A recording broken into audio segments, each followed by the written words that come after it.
Dear students, this is Praveen Agarwal from Management Department, Rotary Institute of Management and Technology, Chandosi, welcomes you in today's lecture of Operations Research. Today, we will discuss on the topic criteria for decision making under risk. In previous lecture, we have discussed about the criteria for decision making under uncertainty, but in today's lecture, we will discuss it under risk. As we have discussed that risk is that particular probabilistic situation where one or more than one state of nature exists and the decision maker has sufficient information to assign probability values to the likely occurrence of each of these states. It means that you are having the information about the existence of more than one state of natures and you can assign the probability corresponding to each and every state of nature. Then such a situation is known as risk situation. It means you are having more information as compared to uncertainty situation. In risk situation, the most widely used criteria is EMV, that is known as the expected monetary value or expected utility criteria. Through this particular criteria, we can evaluate various courses of actions under risk, and on the basis we can select the best course of action which is to be adopted by the decision maker. Clear? Now come to the point, what is expected monetary value? EMV, it is the average value of a decision when it is repeated several times and is obtained by summing the payoffs for each courses of action multiplied by the probabilities associated with each state of nature. It means in EMV we are aware or we are having the information about the different payoff values and also we know the probability of occurrence of each state of nature. So when we multiply these payoffs with the corresponding or associated probabilities, then we get the value of EMV. The formula is given here, a very simple formula is given. EMV, expected monetary value for different courses of action, Sj is equal to summation I is equal to 1 to m small pij into capital Pi, where m defines the possible state of nature, okay, numbers, Pij, small Pij, it represents the possible payoff associated with each state of nature Ni and strategy Sj.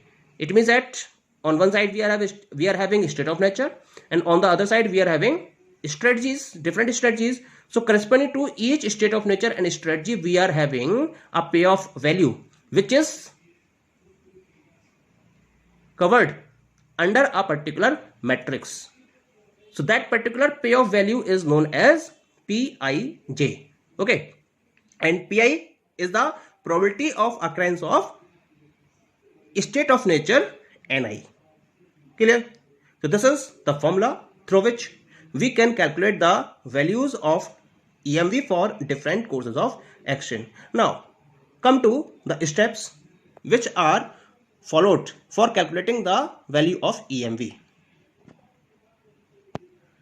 The various steps for calculating EMV are as follows. Let us have all those steps on the next page.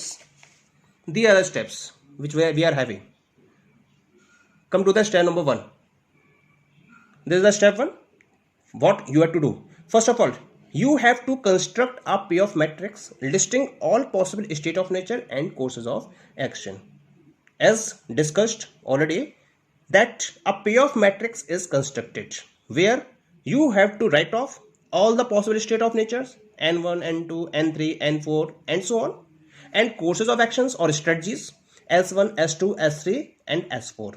All these state of nature and courses of action are listed. In the next step, step number 2, you have to enter the conditional payoff values associated with each strategy and state of nature along with the probability of occurrence.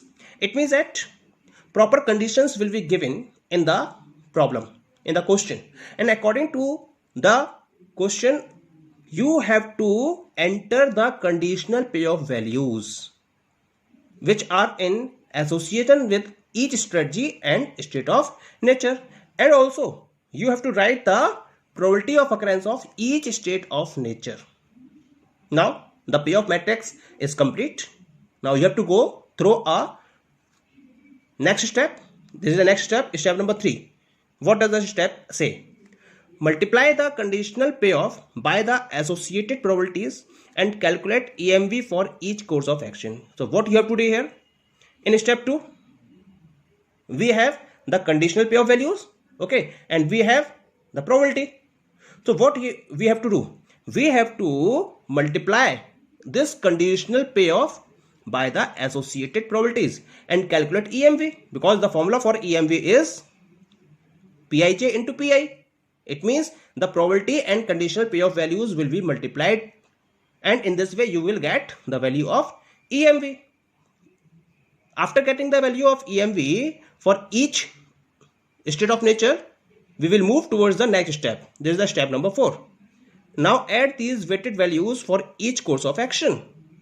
What you have to do? You have to add, you have to sum up all these values corresponding to each course of actions. You are given different course of actions, different strategies, just like S1, S2, S3, S4 and so on. So what you have to do? You have to add these values for each course of actions. Now you have all the values of EMV for each and every strategy. What you have to do in the next step? In step 5, select the course of action or strategy that yields the optimum EMV. In this particular step, you have to go and just find out that what is the optimum EMV. I've used the word here optimum. Optimum means if the condition of profit is there, then you have to go through the maximum EMV. But if the question is related to cost or loss, then you have to go through the minimum value. The optimum means maximum for profit and minimum for loss.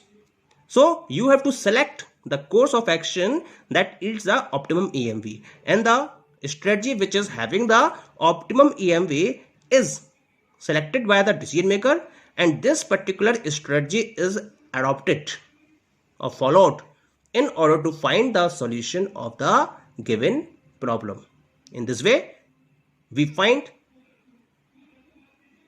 the optimum value under risk. Okay. Now, in relation to this, we will discuss some of the examples in our next lecture. Thank you.